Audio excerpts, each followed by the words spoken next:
ভগবদ্গীতায় ভগবান বলছেন, মাত্রা স্পর্শান্তু কন্তেয় শীতোষ্ণ সুখ দুঃখদা আগমা অপায়ন অনিত্য তিতিক্ষস্য ভারত।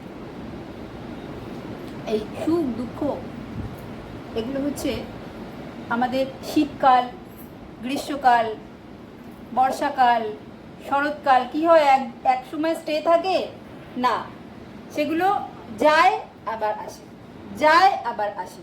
তো আমাদের সুখ এবং দুঃখটাও ঠিক তেমনি, যায় আবার আসে, যায় আবার আসে। তাহলে শীতোষ্ণ সুখ দুঃখ, শীত এবং গ্রীষ্ম ঋতুর গমনাগমনের মতো।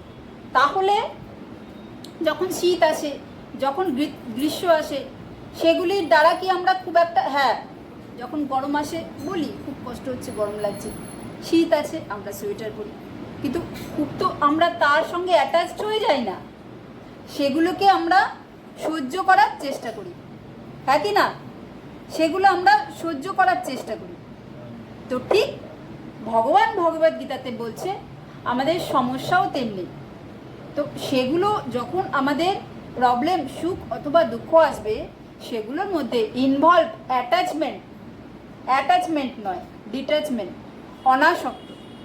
সেগুলোর সঙ্গে অ্যাটাচমেন্ট হলেই সেগুলো আমাদের মানে প্রবলেমটা বাইরে থেকে আমাদের ভেতরে ঢুকে যাবে, বাইরে থেকে সেগুলো আমাদের মাইন্ডে চলে আসবে। আর যখনই প্রবলেম আমাদের মাইন্ডে চলে আসবে, তখনই সেটা আমাদের দুঃখের কারণ হবে। তাই প্রবলেমকে মাইন্ডে নয়, মনে নয়, প্রবলেমকে বাইরের প্রবলেম বাইরেই রাখা উচিত। আর ঠিক তাই কারণে এই শ্লোকটা আমাদের ফলো করা উচিত, যে ভগবান কি বলছে।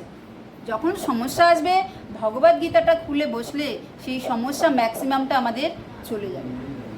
ভগবদ্গীতার প্রতিটা শ্লোক আমাদের সমস্যা সমাধান করার জন্য। তো সেগুলোর দ্বারা প্রভাবিত না হয়ে সেগুলো সহ্য করার চেষ্টা করো বলছে ভগবান। তিতিক্ষস্য ভারত, ভারত অর্থাৎ অর্জুনকে বোঝাচ্ছে, সেগুলোর দ্বারা প্রভাবিত না হয়ে সেগুলো সহ্য করার চেষ্টা করো। যে সয় সে রয়, যে সয় সে রয়, যে সয় না। তাই আমাদের কর্মফল অনুযায়ী প্রবলেম, সুখ দুঃখ আসবেই, আমরা চাই বা না চাই। তো সেগুলোর দ্বারা অ্যাটাচমেন্ট না হয়ে আমরা সেগুলো সহ্য করার মাধ্যমেই আমরা সেগুলো স্টপ করতে পারবো, বন্ধ করতে পারবো। বন্ধ করার উপায় নেই। যদি আমরা অত্যাধিক অ্যাটাচ হয়ে যাই, অত্যাধিক দুঃখ পাবো, কি হচ্ছে, কিন্তু হবেই, ওটা আমাদের কাছে আসবেই আমাদের কর্মফলে। কিন্তু যদি আমি সহ্য করি, শান্ত রই, তাহলে সেগুলো চলে যাবে, সেগুলো চলে যাবে। তো ঠিক এই কারণেই ঝুলন যাত্রার কটা দিন? 5 দিন। কদিন? 5 দিন। এবার ভগবান যতবার আমাদের এই পৃথিবীতে আসে, কিছু না কিছু শিক্ষা দিতে আসে, কোনো না কোনো কারণের জন্য আসে। ঠিক কি ভুল? ঠিক তেমনি ভগবান যেমনি আমাদের এই পৃথিবীতে আসে, কোনো না কোনো কারণের জন্য আসে। ঠিক ভগবানের লীলাগুলো যে করেন, তিনি কোনো না কোনো আমাদের শিক্ষা প্রদান করার জন্য। প্রতিটি লীলা এক একটা আমাদের শিক্ষা দিয়ে যায়। ঠিক তেমনি এই ঝুলন যাত্রার উৎসবেরও 5 দিনের 5টা তত্ত্বের শিক্ষা আমরা পাই।